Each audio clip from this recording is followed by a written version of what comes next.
Advisory. Some episodes of the 1836 podcast are not intended for all audiences due to details that might be considered disturbing. Listener and viewer discretion is advised.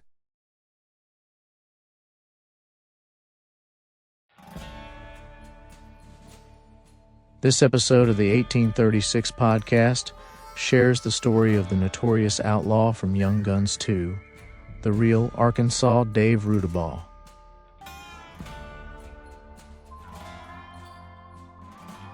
Dave Rudabaugh was born on July 14, 1854, in Fulton County, Illinois.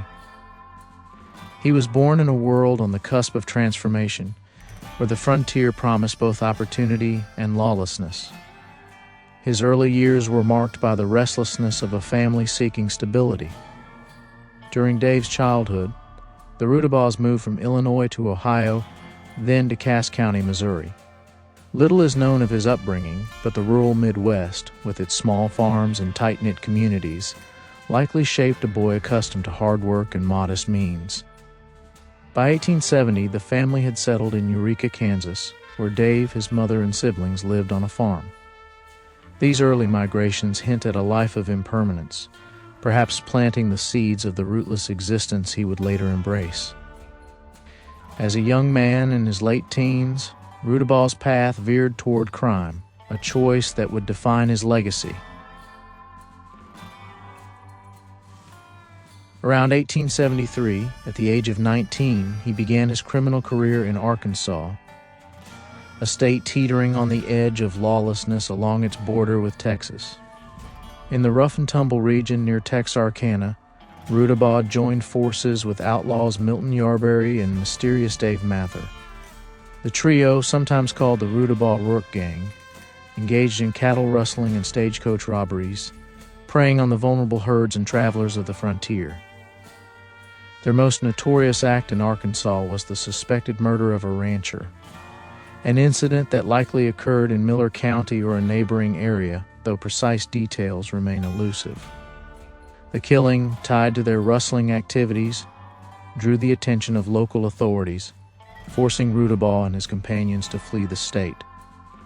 This brief but formative period in Arkansas marked Rudabaugh's descent into a life of crime, setting the stage for his growing infamy.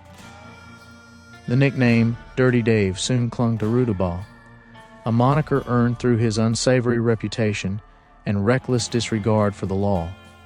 Unlike the romanticized outlaws of later legend, Rudabaugh was known for his gritty, unpolished demeanor, a man who thrived in the chaos of the frontier's underbelly. His time in Arkansas had made him a wanted man, and he drifted westward, leaving a trail of misdeeds. By the mid-1870s, Rudabaugh surfaced in Texas and the Black Hills of South Dakota, where he continued robbing stagecoaches and rustling cattle. His ability to evade capture kept him one step ahead of the law, but his notoriety grew. In 1876, he was implicated in a train robbery in Kansas, further cementing his status as a fugitive. Rudabaugh's movements were fluid and his alliances were fleeting, as he navigated the dangerous world of outlaws and lawmen. By 1879, Rudabaugh's path led him to New Mexico, where he joined a gang led by John Joshua Webb, and later crossed paths with the infamous Billy the Kid. In Las Vegas, New Mexico, he served briefly as a deputy sheriff under corrupt officials, showing the blurred lines between law and lawlessness in the frontier. However, his loyalty to crime prevailed, and he soon returned to rustling and robbery alongside Billy the Kid's gang. Rudabaugh's time with the Kid was marked by daring escapades, including the 1880 ambush at White Oaks and a deadly shootout at Stinking Springs, where he was captured by Pat Garrett's posse. Imprisoned in Santa Fe, Rudabaugh's cunning skills came in handy. He escaped jail in 1881 by digging through a cell wall, a feat that added to his legend. Fleeing to Mexico to escape the noose, Rudabaugh sought refuge in Chihuahua, where his life took its final violent turn. On February 18, 1886, in Parral, Chihuahua, Rudabaugh's temper flared during a card game. After shooting a man in a dispute, he was pursued by a mob, killed, and decapitated. His head was displayed on a pike, a gruesome end for a man who had lived by the gun. At 31, Dirty Dave Rudabaugh's life of crime was over, but his story lingered in the shadows of the Old West. More than a century later, Rudabaugh's name was resurrected in the 1990 movie Young Guns Part 2, where he was reimagined as Arkansas Dave Rudabaugh, a nickname that captured the public's imagination but strayed from historical accuracy. The nickname was created for cinematic flair.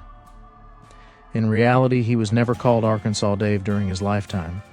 His ties to the state were to the early crimes that launched his outlaw journey.